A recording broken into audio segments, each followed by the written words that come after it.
No, we didn't call Oh, her. okay. Okay, where are your shoes are? Uh-huh. Yeah. Katie's friend from work, the one that Oh, left. yes, Kim. Yeah. Yeah. She was so, we told her she was so nice. Yeah. She said before I leave, she's very fond of Katie. She says, I like to bring you and your mom lunch so I can meet your mom. Right, yes.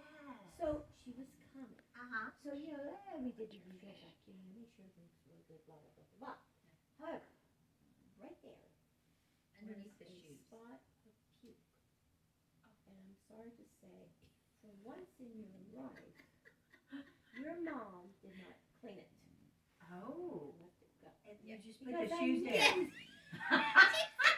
Katie, go put your sandals over there. I'm gonna okay. tell you something. I'm gonna tell you something. You're not the only one to do that.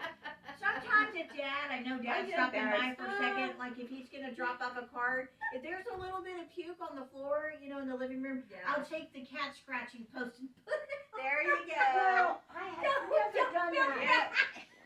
I've never done that. That's funny. I'm glad I'm not the only one who's done that. No, Anyway, but the but funny one time for you. But the funny thing is, Indy, he loves to lay on Mom's shoes. Oh yeah. Well, Well- Marigold likes to do that too, right, Blue? Yes. Actually likes She lays to on the stick shoes. her